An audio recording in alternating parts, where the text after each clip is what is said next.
Hello good morning students, कैसे हैं आप सभी। आई होप सो आप सभी अच्छे होंगे। मैं शिखा जोशी आपका एक बार फिर स्वागत करती हूँ आपके अपने यूट्यूब चैनल फ्यूचरवेल पाठशाला पर। हम पीवाईक्यू सीरीज कर रहे हैं जिसका आज हम सेट फिफ्थ करने वाले हैं। 4 सेट हम कर चुके हैं। चारों सेट में हमने अब तक अलग अलग टॉपिक्स को कवर किया है और हर टॉपिक के अलग अलग टाइप्स को भी कवर किया है। आज भी हम कुछ इंटरेस्टिंग क्वेश्चंस लेके आए हैं और बहुत सारे इंटरेस्टिंग टाइप्स नए पैटर्न सीखने वाले हैं। तो स्टार्ट करते हैं हम हमारे पहले क्वेश्चन से। हमारा फर्स्ट क्वेश्चन हमें देखने को मिल रहा है एनालॉजी का। क्वेश्चन आपके सामने है। क्वेश्चन में आपको अल्फाबेट एनालॉजी है, आपसे पूछा गया है कि ये सेम पैटर्न को फॉलो कर रहा है। CWE ZFX ये क्या है, एक पैटर्न को फॉलो कर रहा है और हमें ये बताना है कि इसी पैटर्न को फॉलो करते हुए हम KIL को क्या लिख सकते हैं। तो एक बार हमें ये देखना पड़ेगा कि इसका पैटर्न क्या चल रहा है। तो एक बार देख लेते हैं। देखो CWE, इसके नीचे आपको क्या देखने को मिला, ZFX। आपके पास में क्या आया, ZFX। तो आपको कुछ ऐसा समझ में आया कि ये एक दूसरे का कुछ अपोजिट चल रहा है। कुछ समझ में आया, कुछ अपोजिट सा दिख रहा है। देखो C का अगर मैं अपोजिट देखूं तो X होता है और X में अगर मैं 2 प्लस करूं तो क्या मेरा Z आता है, बिल्कुल आता है। ऐसे ही W का जो अपोजिट होता है वो होता है D और D में अगर मैं क्या प्लस कर दूं, 2 प्लस कर दूं तो क्या मेरा F आता है, यस। ऐसे ही मेरा X का अपोजिट क्या होता है, C होता है और C में अगर मैं 2 प्लस कर दूं तो क्या E आता है, यस। तो हमें लॉजिक समझ में आया क्या चल रहा है कि जो हमारा वर्ड है उसका अपोजिट प्लस 2। सेम पैटर्न देख लेते हैं कि नेक्स्ट वाले में भी यही पैटर्न फॉलो हो रहा है क्या। नेक्स्ट क्या दिया हमें, PYT, PYT और MD और I। तो एक बार देखो कि क्या यही पैटर्न फॉलो हो रहा है। P का अपोजिट क्या होता है, K में अगर 2 प्लस करोगे तो क्या मिलेगा, M। ऐसे ही Y का अपोजिट क्या होता है, B के में 2 प्लस करोगे तो क्या आ जाएगा, D। ऐसे ही T का अपोजिट क्या होता है, T के अपोजिट में हम 2 प्लस करेंगे तो क्या आ जाएगा, I। सेम लॉजिक हमें फॉलो करना है, हमें सेम लॉजिक फॉलो करते हुए चलना है। तो क्या हम यही लॉजिक KIL में लगा दें, बिल्कुल। तो हम आगे इसी के अंदर क्या कर देते हैं, यही लॉजिक फॉलो करते हैं। तो KIL, K का अपोजिट क्या होता है, K का अपोजिट क्या होता है, K का अपोजिट क्या होता है, P में हम क्या प्लस करेंगे, 2। तो P में अगर हम 2 प्लस करें तो क्या आता है, R, बिल्कुल। ऐसे ही I का अपोजिट क्या हो जाएगा आपका, R। I का अपोजिट क्या होता है, R में हम 2 प्लस करेंगे तो क्या आ जाएगा, T, बिल्कुल। ऐसे ही L का अपोजिट क्या होता है, L का अपोजिट क्या हो जाएगा अपना, कोई बता सकता है, एल का अपोजिट अपना क्या हो जाएगा। वैसे अगर अपन ऑप्शन के अकॉर्डिंग देखना चाहे तो हमें क्या आर और टी सिर्फ इन्हीं एक ऑप्शन में दिख रहा है, बिल्कुल। हमें सिर्फ एक ही ऑप्शन में देखने को मिला, आर और टी। तो आगे का हमें अपने आप समझ में आ गया कि आगे क्या होना है, क्यू ही आना है 2 प्लस करने पर, बिल्कुल। तो हमारा ऑप्शन क्या हो जाएगा, ऑप्शन बी। नेक्स्ट क्वेश्चन पे आते हैं। नेक्स्ट क्वेश्चन हमें दिया है कोडिंग डिकोडिंग का। इसमें क्वेश्चन में क्या बोला गया है कि PRO and 5 is related to OSQ और 15। देखो क्या बोला गया है कि PRO एंड 5 को कोड क्या दिया गया है, OS और Q और 15। अब इसका लॉजिक देखो, समझने की कोशिश करो कि लॉजिक क्या बन रहा है। 5 और 15 को अगर मैं देखूं तो इसके अंदर 3 प्लस और 3 मल्टीप्लाई हो रहा है। 5 इंटू 3 क्या हो रहा है, 15। तो हमें नंबर का तो लॉजिक समझ में आ गया कि इसके अंदर क्या चल रहा है, ट्रिपल चल रहा है। बट क्या आपको इनके बीच में डिफरेंस देखने को मिल रहा है, ओ में अगर मैं -1 करूंगी तो क्या आएगा, P आएगा। ओ में क्या करेंगे, -1 करेंगे, -1 करेंगे तो P में ओ -1 करेंगे तो हमें क्या मिल जाएगा, O मिल जाएगा। ऐसे ही R और S में देखो क्या कॉम्बिनेशन देखने को मिल रहा है। R में अगर मैं +1 करूं तो क्या मिलेगा, S मिलेगा। और O से Q क्या आ जाएगा, P और Q 2+ हो रहा है, तो हमें देखने को मिला एक बार -1, एक बार +1 और एक बार +2 और फिर मल्टीप्लाई 3। सेम लॉजिक हमारा आगे लग रहा है क्या, O P O एंड 1 0, यही लॉजिक लग रहा है क्या आगे। इसके लिए क्या लिखा गया है, N Q और Q और 30।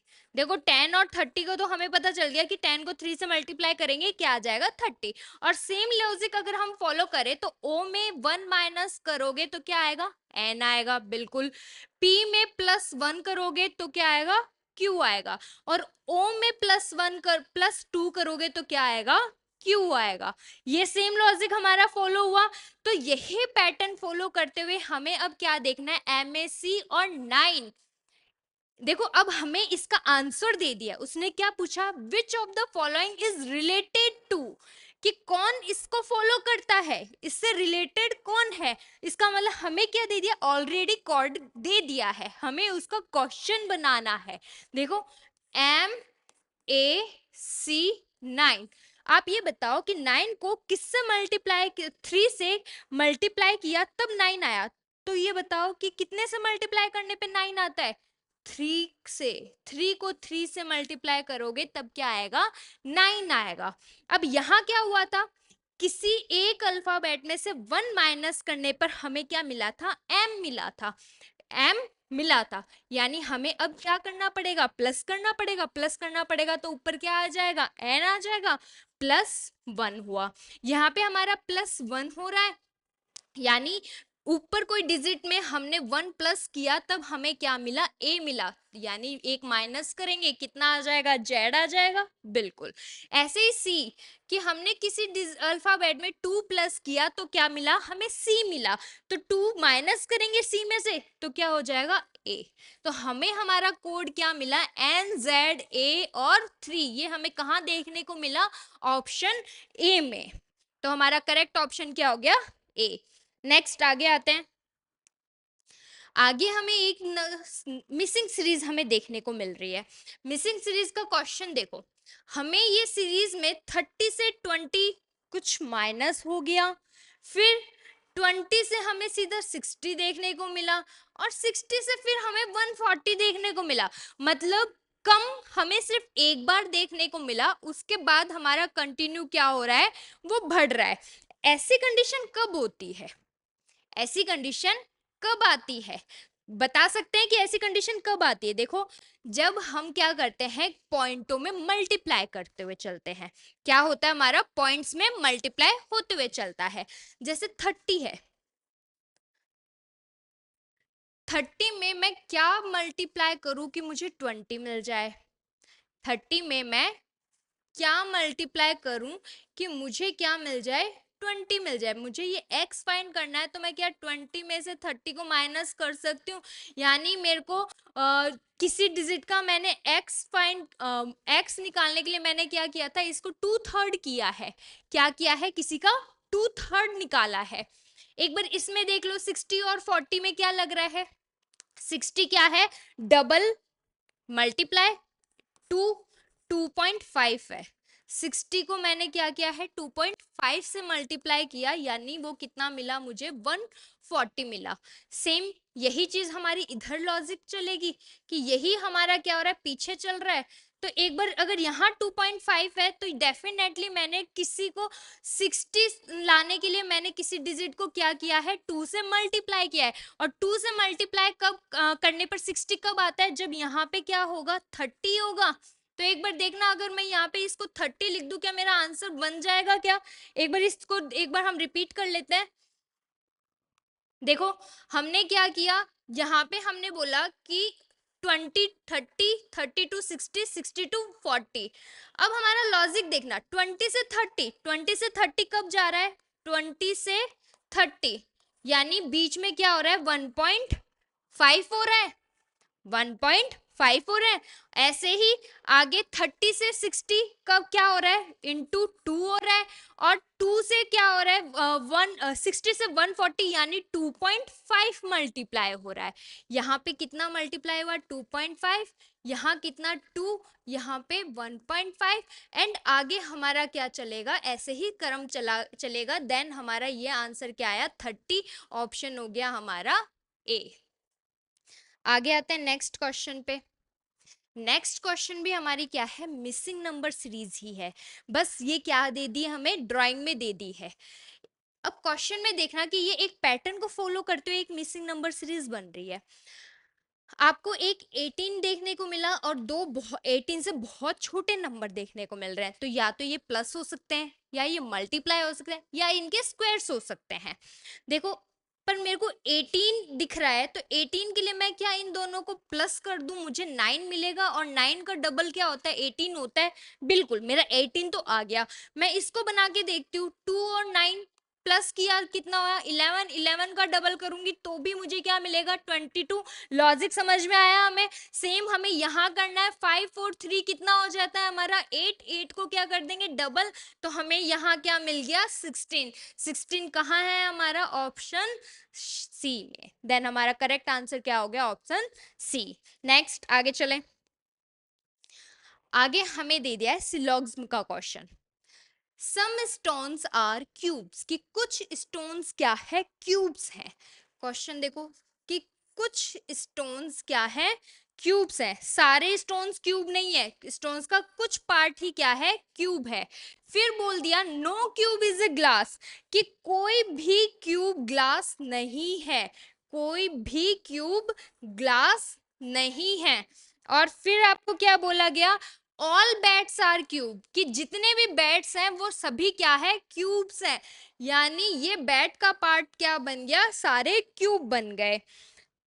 सारे स्टेटमेंट कंप्लीट हो गए। अब हमें क्या निकालना है, कंक्लूजन देखना है। कंक्लूजन देखो क्या बोला गया, some stones being bats is a possibility, कि कुछ स्टोन क्या बन सकते हैं, बैट बन सकते हैं। ये एक पॉसिबिलिटी है, संभावना है। जहां पे संभावना आ गई, और अगर हमें कोई डायरेक्ट लिंक नहीं दे रखा है, बट इनडायरेक्ट लिंक हमें शो हो रहा है, तो इसका मतलब ये हमारा क्या होगा, सही होगा।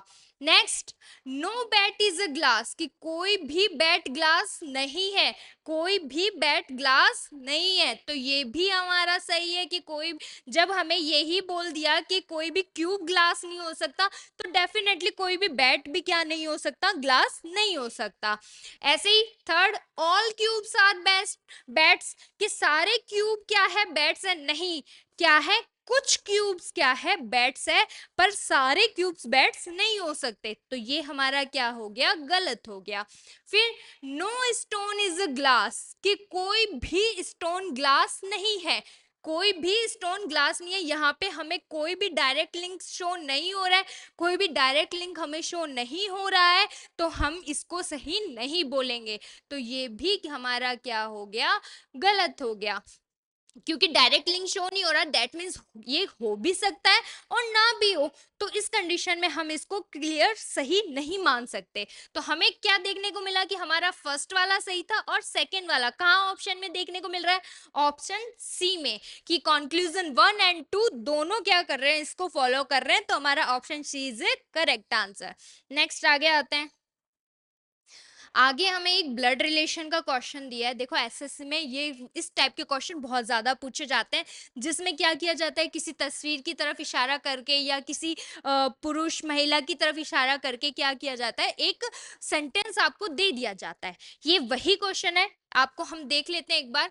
पॉइंटिंग टुवर्ड्स अ फोटो, कि एक फोटो की तरफ इशारा करते हुए महेश सेड, महेश कहता है, she is the daughter of only son of my grandfather, कि वह क्या है, मेरे ग्रैंडफादर के इकलौते बेटे की क्या है, बेटी है। तो पहले क्या अपन महेश को ब्लड रिलेशन चार्ट बना ले।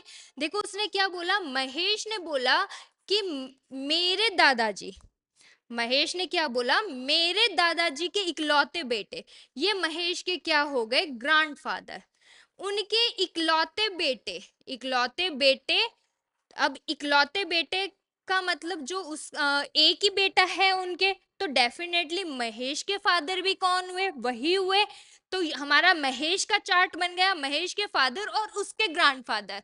ये बोल रहा है कि शी इज, कि जो फोटो है वो क्या है, she is the daughter of the only son of my grandfather, कि जो मेरे ग्रैंडफादर है, मेरे दादाजी है, उनके इकलौते बेटे की बेटी है। तो यहाँ पर इनकी क्या हो गई, वो डॉटर हो गई यानी माइनस फीमेल। तो इनका आपस में क्या रिलेशन हुआ, एक सिस्टर का रिलेशन, कि वो लड़की महेश से कैसे रिलेशन रखती है, एक बहन का रिलेशन रखती है। ये कहाँ है अपने पास, ऑप्शन ए में। तो हमारा करेक्ट ऑप्शन क्या हो जाएगा, ऑप्शन ए। नेक्स्ट आगे चलते हैं। आगे हमारे पास है वेन डायग्राम। सबसे इजी टॉपिक होता है आई थिंक ये। आपको बोला गया फीमेल मदर और एक्टर, तीन नाम दे दिए गए और आपको ये बताना है कि आप इनको एक ड्राइंग के अंदर कैसे एडजस्ट करेंगे। देखो फीमेल जो होती है, जितनी भी फीमेल है वो सभी क्या है, मदर है, वो सभी क्या है, मदर है। और एक्टर का मतलब ये नहीं है कि सिर्फ मेल पर्सन होता है, एक्टर हम फीमेल्स को भी बोलते हैं और मेल को भी बोलते हैं, ठीक है। तो इसका मतलब कुछ फीमेल तो डेफिनेटली क्या है, एक्टर भी है। और वो हो सकता है एक्टर है तो एक्टर, ऐसा तो नहीं होता कि कोई मदर है तो वो एक्टर नहीं होगी, वो मदर एक्टर भी हो सकती है। तो हमारे पास चार्ट क्या बना, हमने फीमेल के लिए एक बड़ा सर्कल ड्रॉ किया, ये हो गया हमारा फीमेल।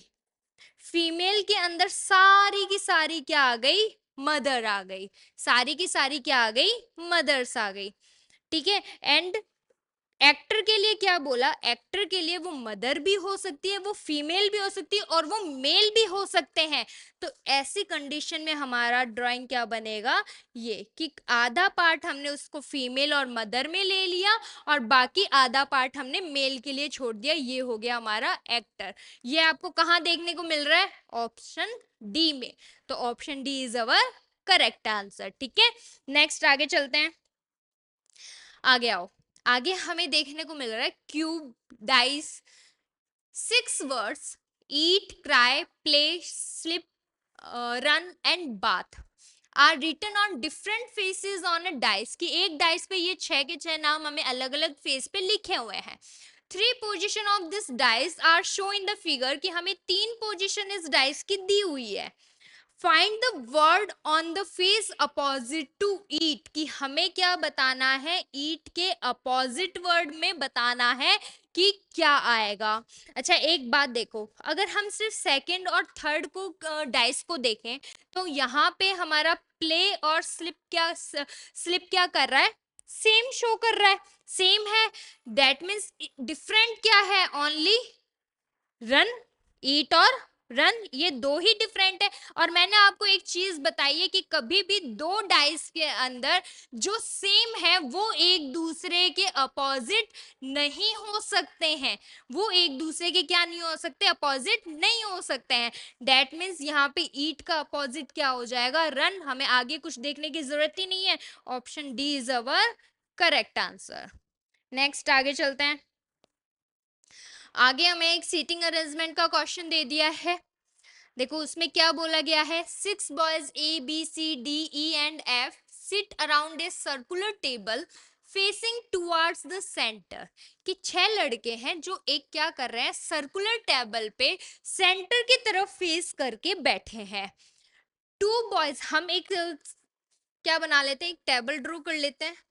ये टेबल हो गई, इसमें ये 6 पर्सन्स हो गए, ठीक है। और सब क्या बैठे हैं, सेंटर की तरफ फेस करके बैठे हैं। अब आपको क्या बोला गया कि 2 boys sit between B and F, कि बी और एफ के बीच में दो बॉयज बैठे हैं, when counted either from the right और लेफ्ट ऑफ बी, कि चाहे बी के राइट से काउंट कर ले और चाहे बी के लेफ्ट से काउंट कर ले, इन दोनों के बीच में क्या होंगे, दो ही लोग बैठे होंगे। तो अगर हम राइट से देखें तो भी एफ कहाँ आएगा, यही आएगा, और अगर हम क्या देखें, लेफ्ट से देखें बी के, तो भी एफ कहाँ आएगा, सेम पोजीशन पे आएगा। Next, one boy sit between A and B. One boy sit between A and B when counted from the right of A. कि अगर हम A के राइट से काउंट करें तो A और B के बीच में कितने लोग बैठे हैं, सिर्फ एक ही लड़का बैठा है। तो क्या बोला गया है, A के राइट से काउंट करना है। अगर A यहां होगा तभी उसका क्या बनेगा, राइट हैंड ये बनेगा, और राइट से B आएगा और उसके बीच में कोई एक बैठा होगा। ठीक है, नेक्स्ट आगे, E sits second to the left of A, कि जो E है वो A के सेकेंड लेफ्ट बैठा है। A यहाँ है, उसका लेफ्ट हमारा क्या होगा, क्लॉकवाइज चलेगा, तो 1 और 2 सेकेंड यहाँ आ जाएगा, यहाँ क्या आ गया हमारा E। अब D sits second to the left of C, कि जो D है वो C के सेकेंड लेफ्ट में बैठा है। देखो मैं C को यहाँ बिठा दूं, यहाँ बिठाएंगे तभी तो वो क्या चलेगा, उसके लेफ्ट में क्लॉकवाइज चलेगा, और D कहाँ आएगा, यहाँ आएगा। सारी सिचुएशन हमारी फॉलो हो गई, बिल्कुल हो गई। अब क्वेश्चन क्या बोला गया, which of the following statement is or not correct, कि इनमें से कौन सा सही नहीं है। तो A is an immediate neighbour of D, कि जो A है वो D का इमीडिएट नेबर है, बिल्कुल है, तो ये तो हमारी क्या है, सही है। और हमसे पूछा क्या गया है, जो स्टेटमेंट सही नहीं है। Next, C is an immediate neighbour of F, कि जो C है वो F का इमीडिएट नेबर है, बिल्कुल नहीं, इमीडिएट नेबर किसका है, E का और B का। तो हमारा करेक्ट ऑप्शन क्या होगा, स्टेटमेंट 2। अब स्टेटमेंट हमें 2 कहाँ देखने को मिल रहा है, बी में, तो हमारा ऑप्शन बी क्या हो जाएगा, करेक्ट आंसर। नेक्स्ट आगे चलते हैं। आगे जो क्वेश्चन है वो हमें क्या देखने को मिल रहा है, एक डिस्टेंस और डायरेक्शन का। क्या बोला गया है, from his office Mukesh went 12 kilometre straight, कि अपने ऑफिस से मुकेश 12 किलोमीटर कहाँ चलता है, स्ट्रेट चलता है। Then he turn 45 degree right and covered 8 kilometre. देखो अभी तक हमें ये नहीं बताया कि मुकेश किस दिशा में चलता है, बस हमें इतना बोला गया है कि वो अपने ऑफिस से स्ट्रेट चलता है। वो नॉर्थ भी जा सकता है, साउथ भी जा सकता है, ईस्ट भी जा सकता है, या वो वेस्ट भी जा सकता है। Then he turned 45 degree right and covered 8 kilometer. From here, he turned left and traveled 7 kilometer, and finally turning left, he covered 11 kilometer. If he was going northwest at the last, हमें last बता दिया कि वो last कहाँ है, north west में है।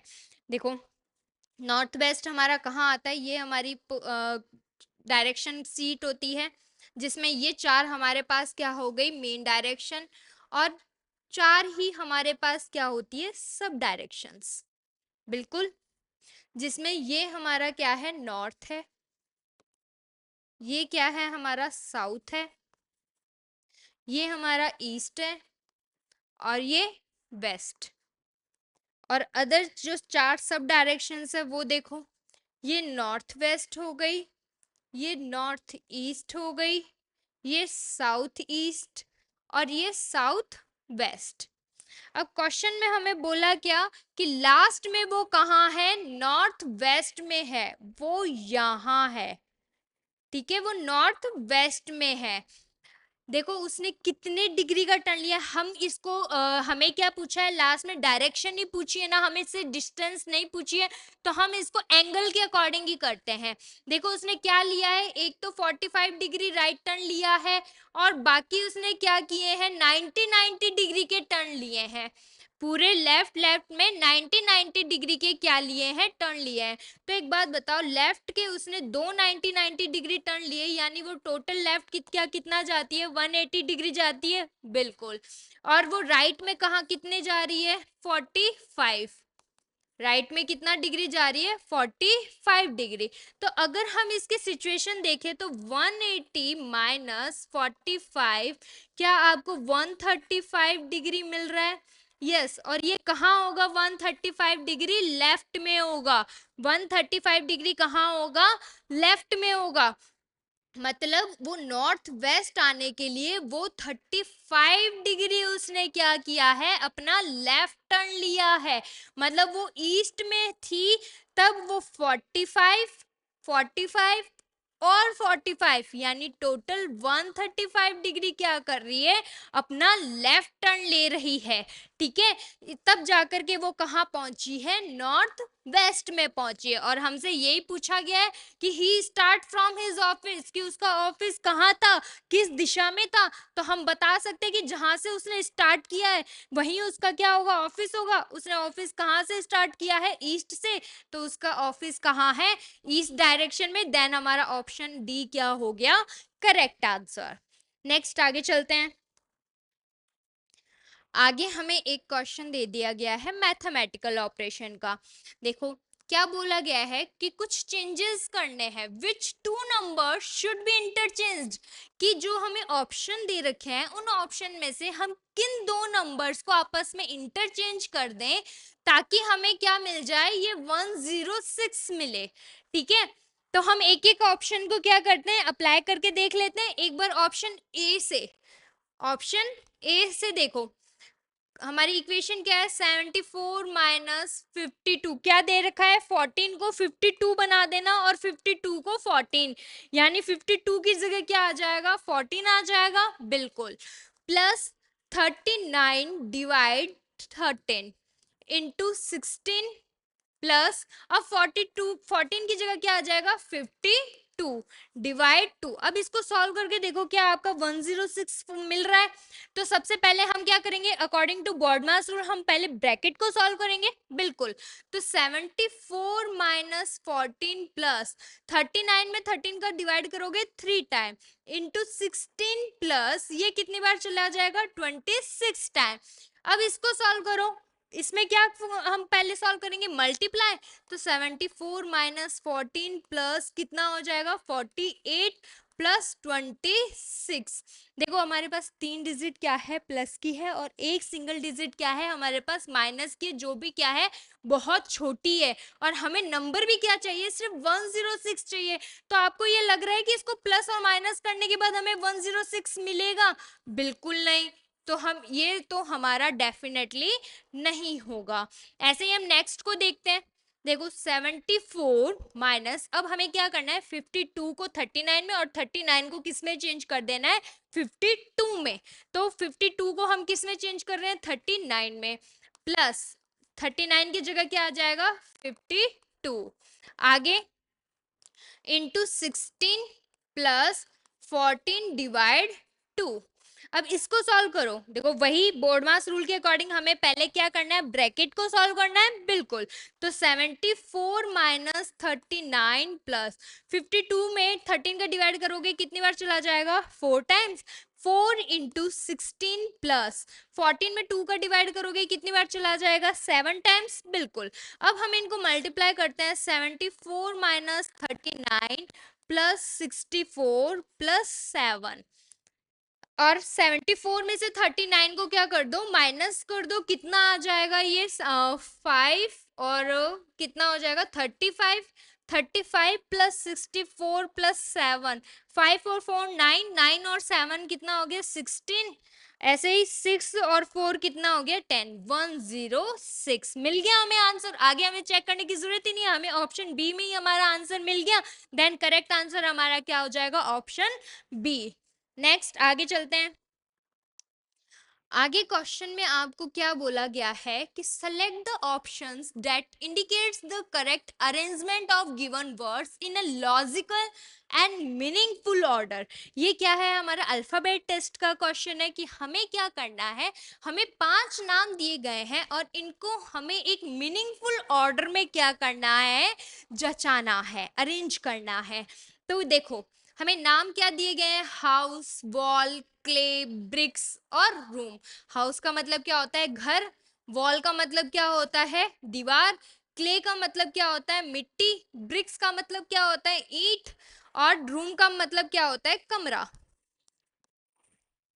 चलो, अगर हम इनको एक मीनिंगफुल ऑर्डर में अरेंज करें तो क्या हमारे पास सबसे पहले क्ले आएगी, कि हम सबसे पहले क्ले को लेंगे, उसके बाद हम क्या बनाएंगे? उससे ब्रिक्स बनाएंगे। ब्रिक्स से हम क्या बनाएंगे? वॉल बनाएंगे। वॉल से हम क्या बनाएंगे? हमारा रूम बनाएंगे। और रूम बनने के बाद हमारा क्या बन जाएगा? हाउस बन जाएगा। यही सीक्वेंस बनेगा। बिल्कुल। तो हमारा फर्स्ट नंबर पे क्या आया? Third number. सेकंड नंबर पे क्या आया? 4। और थर्ड पे क्या आ गया? 2। और 4 पे 5। और लास्ट 1। 3 4 2 5 1। ये आपको कहाँ देखने को मिल रहा है? ऑप्शन डी में। तो ये हमारा ऑप्शन डी क्या हो गया? Correct answer. ऐसे ही आगे चलते हैं, नेक्स्ट क्वेश्चन। देखो, नेक्स्ट क्वेश्चन है अपना कैलेंडर का। कैलेंडर में आपको क्या बोला गया है? इफ 21 जून 2007, जो कि क्या है? एक लीप ईयर है कि नहीं है? नहीं है। वॉज अ थर्सडे, कि उस दिन क्या था? एक थर्सडे था। Then what was the day of the week on 21 June 2011? देखो, एक चीज नोटिस करना, हमें डेट और मंथ दोनों में क्या दिया है? सेम दिया है, और हमें ईयर का डिफरेंस है। तो इस अगर हमें डेट सेम दी होती है तो हमने एक चीज सीखी थी कि जब लीप ईयर है तो ऑड डेज कितने होते हैं? 2 होते हैं। और नॉन लीप ईयर होता है तो ऑड डेज कितने होते हैं? 1 होते हैं। बिल्कुल। तो अब हमारे पास सेम ऐसे ही करना है। 2007 के बाद 2008 आएगा। 2008 क्या होता है? हमारा लीप ईयर होता है। लीप ईयर होता है तो उसमें ऑड डेज कितने हो गए टोटल? ऑड डेज हमारे हो गए 2। बिल्कुल। आगे 2009 क्या होता है? हमारा नॉन लीप ईयर, यानी 1 प्लस हो जाएगा। ऐसे ही 2010 भी क्या होता है? नॉन लीप ईयर, यानी हमारा दोबारा क्या हो जाएगा? 1 प्लस। और 2011 भी हमारा क्या होता है? नॉन लीप ईयर होता है। तो टोटल ऑड डेज हमें क्या कितने मिले? 2 3 4 और 5। टोटल ऑड डेज हमें कितने देखने को मिले? 5। तो हमें इस थर्सडे में क्या कर देना है? इन 5 डेज को प्लस कर देना है। तो थर्सडे में आप अगर क्या करोगे? 5 डेज प्लस करोगे तो क्या आ जाएगा? देखो, थर्सडे के बाद में फ्राइडे, सैटरडे, संडे, मंडे और ट्यूसडे। तो लास्ट हम 5 डेज अगर उसके अंदर प्लस करेंगे तो क्या हमें यहाँ पे ट्यूसडे देखने को मिलेगा? बिल्कुल। ये ऑप्शन में कहाँ है आपके पास? Option D. तो option D is our correct answer. Next आगे चलते हैं। देखो, एक हमें ना मिसिंग सीरीज दी हुई है, एक सीक्वेंस में सीरीज दी है। हमें लास्ट पूछ लिया कि यहाँ पे क्या आएगा इन ऑप्शंस में से। देखो क्या चल रहा है। हमारे पास एक ट्रायंगल है। ट्रायंगल में दो क्या दिए हुए हैं? हमारे पास स्क्वायर दिए हुए हैं। और इसके कॉर्नर पे भी क्या है? एक काइट शेप में स्क्वायर है, जिसको हम रोम्बस भी बोल सकते हैं, जिसमें कलर है। ठीक है। और ये ट्राइंगल अभी हमारे कहाँ बना हुआ है? हमारे लेफ्ट कॉर्नर पे, लेफ्ट बॉटम कॉर्नर पे बना हुआ है। नेक्स्ट में देखो क्या हो गया? वो लेफ्ट के टॉप कॉर्नर में चला गया। और जो हमारा रोम्बस था वो क्या हो गया? विदाउट कलर हो गया। नेक्स्ट में देखो, ये हमारा कहाँ आ गया? राइट टॉप में आ गया। और हमारा रोम्बस दोबारा क्या हो गया? कलर में हो गया। तो अब हमें सीक्वेंस समझ में आया कि वो यहाँ से क्लॉकवाइज चल रहा है। तो अब हमारा ये कहाँ आएगा? ये राइट बॉटम में आ जाएगा। और हमारा जो रोम्बस है वो क्या हो जाएगा? Without colour. ये आपको कहाँ देखने को मिल रहा है? ऑप्शन डी में। तो option D is our correct answer. Next आगे आपसे पूछा गया, how many triangles are there in the given figure, कि ये जो हमें फिगर दिया गया है इसके अंदर टोटल कितने ट्राइंगल्स हैं। देखो, पहले हम सिर्फ बड़े बड़े जो ट्राइंगल्स हमें क्लियर विजिबल है हम उन्हें देख लेते हैं। देखो, 1 2 3 4 और ये 5। ये 5 ट्राइंगल्स हो गए। इसके बाद में देखो, इसको, इस लाइन को अगर हम ड्रॉ करें तो क्या ये 6 और 7 हो जाएंगे? बिल्कुल।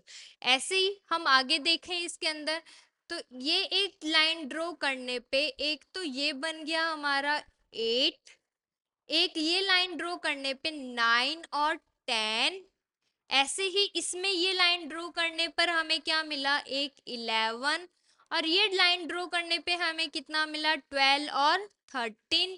इसके अलावा हमारे और कौन कौन से ट्राइंगल्स बन सकते हैं, देखो इसके अलावा और कौन कौन से ट्राइंगल बनेंगे हमारे पास, अभी तक कितने आ गए, 1, क्या आया था, 1 2 3 4 5 6 7 8 9 10 11 12 और 13।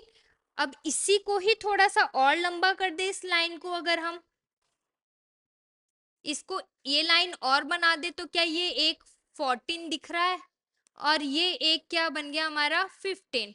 ऐसे ही इसमें इसको ड्रॉ कर दे तो क्या ये हमारा 16 बन जाएगा, और ये एक हमारा बन जाएगा 17। इसके अलावा हमारे कोई और ट्राइंगल्स हमें देखने को मिल रहे हैं क्या, कोई और ट्राइंगल है, नहीं है, तो टोटल हमारे पास कितने ट्राइंगल्स आ गए, 17। देन हमारा option B is our correct answer. Next आगे चलते हैं। देखो पेपर फोल्डिंग का क्वेश्चन है ये, बट कुछ इंटरेस्टिंग क्वेश्चन है। हमेशा हम क्या करते हैं, पेपर को पहले फोल्ड करते हैं और फिर उसकी कटिंग करके उसको ओपन करते हैं। इस क्वेश्चन में हमें क्या दिया, क्वेश्चन हमें ओपन करके दिया है और दो उसने क्या किए हैं, एरो बना दिए हैं। अब क्वेश्चन हमें क्या बोल रहा है, आप क्या करो, अपने ट्रांसपेरेंट शीट को क्या कर दो, फोल्ड कर दो, मिडल में से हॉरिजॉन्टल लाइन में क्या कर दो, फोल्ड कर दो, और फिर बताओ कि इन ऑप्शन में से आपके पास कौन सी आकृति बनेगी। एक बार इसको सोच के देखो कि ये जो लाइन है ये हमारी कहाँ आ जाएगी, नीचे आ जाएगी, तो ये एरो भी कहाँ आएगा, यहाँ से नीचे आएगा, नीचे आएगा तो क्या ये इस तरह से बनेगा, बिल्कुल। तो ये वाला पैटर्न क्रॉस वाला हमें कहाँ देखने को मिल रहा है, ऑप्शन डी में। तो option D is our correct answer. Next आगे, आगे आपको बोला गया कि जो ड्राइंग दी हुई है, ये ड्राइंग आपको इन चारों ऑप्शन में से किसके अंदर देखने को मिल रही है। देखो एक बार इसको ध्यान से देखना, हमारी ड्राइंग क्या है, ये पूरा एक क्या है, रोम्बस बन रहा है हमारा, और इसके अंदर एक एरो ये वाला है और एक एरो ये वाला है, ये अंदर है ना कि बाहर है। यही चीज अब हमें यहाँ देखनी, देखो इस वाले में देखें तो हमारे पास रोम्बस तो बन रहा है, बट जो एरो है वो कहाँ जा रहा है, बाहर जा रहा है, तो ये तो हमारा बिल्कुल नहीं हो सकता। इस पे आओ, यहाँ पे भी हमारे पास रोम्बस तो है, पर जो हमारे क्या बन रहे हैं, एरो बन रहे हैं, वो इस तरह से हमें 90 डिग्री में देखने को नहीं मिल रहे हैं, वो क्या है, हमारे 90 डिग्री में नहीं है, तो ये भी क्या हो गया, हमारा गलत हो गया।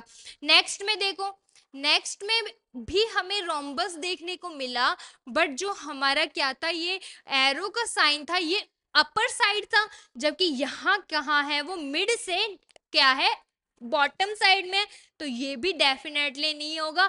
अब बचा क्या, ऑप्शन बी, तो option B is our correct answer. एक बार इसको देख भी लो, देखो इसने क्या किया है, ये हमारा रोम्बस था और सेम हमारी वो ड्राइंग बन रही है, एरो ये सेम बन रहे हैं, यस, तो ये क्या हो गया, हमारा option B is our correct answer. Next आगे आते हैं। आगे जो क्वेश्चन है वो क्या है, आपको एक मिरर इमेज दी है, मिरर के इस तरफ आपको एक कंटेनर रखा गया और ये बोला गया कि अगर हम इसकी मिरर इमेज देखें तो वो कैसी बनेगी। देखो मिरर इमेज हमेशा क्या हो जाती है, उसी जगह पे क्या हो जाती है, पलट जाती है। तो अब जो मिरर इमेज बनेगी उसमें जो ये ट्राइंगल इस तरह से है, वो ट्राइंगल क्या हमें कुछ इस तरह से देखने को मिलेंगे, बिल्कुल। ये ट्राइंगल इस तरह से हमारे किस शेप के अंदर देखने को मिल रहा है, देखो ए में भी है और बी में, सी में भी है, बाकी बी और डी तो डेफिनेटली हमारे नहीं होंगे, ठीक है। अब इसके अंदर देखो, एरो का एक साइन यहाँ है, किस तरफ है, ईस्ट की तरफ है, जो कहा मिरर इमेज में कहाँ हो जाएगा, वेस्ट की तरफ, और जो वेस्ट की तरफ है वो कहाँ हो जाएगा पलट के, हमारा ईस्ट की तरफ। ये दोनों के अंदर ये भी हमारा सेम है। दूसरा देखते हैं कुछ और। देखो ऊपर इसमें देखो यहाँ पे ये 3 लाइंस यहाँ थी, यहाँ कहाँ आएगी, इधर आएगी ये तीनों लाइन। और ये जो तीनों लाइन यहाँ थी ये किधर हो जाएगी हमारी, इधर हो जाएगी। अब इसमें देखो क्या आपको ये सीक्वेंस किस में देखने को मिल रहा है, देखो इसमें क्या कर दिया, दोनों साइड को सेम कर दिया, यानी ऑप्शन सी तो हमारा नहीं होगा। देन बचा क्या, ऑप्शन ए, जो कि हमारे इस सीक्वेंस के अकॉर्डिंग सही बैठता है। तो हमारा ऑप्शन ए क्या हो जाएगा, करेक्ट आंसर। आज की क्लास में हमारे पास 18 क्वेश्चन, हमने बढ़िया बढ़िया अच्छे अच्छे क्वेश्चन देखे, सारे नए नए टॉपिक्स देखे, कुछ अलग भी देखा। देखो मिरर इमेज में अब तक अपन ने देखे थे नंबर्स का चेंजेस, या क्या देखे थे, अल्फाबेट्स के चेंज। यहाँ हमें क्या देखने को मिला, कंटेनर, यानी किसी थिंग्स, किसी चीज के का मिरर इमेज देखा हमने। तो मिरर इमेज में के बहुत सारे टाइप्स क्वेश्चन बनते हैं, ऐसा ही नहीं है कि अपने पास सिर्फ अल्फाबेट का क्वेश्चन आएगा, वो अलग अलग आ सकता है। तो यही चीजें हम नेक्स्ट में भी सेट में लेके आने वाले हैं। नेक्स्ट सेट जो हमारा रहेगा उसमें भी हम अलग अलग टाइप्स के क्वेश्चन लेके आएंगे, अलग अलग टॉपिक से लेके आएंगे, और कोशिश करेंगे कि आपको हर पैटर्न जो एग्जाम से रिलेटेड है, जो एग्जाम में आ सकता है, वो आपको जल्द से जल्द पहुंचाए। Thank you.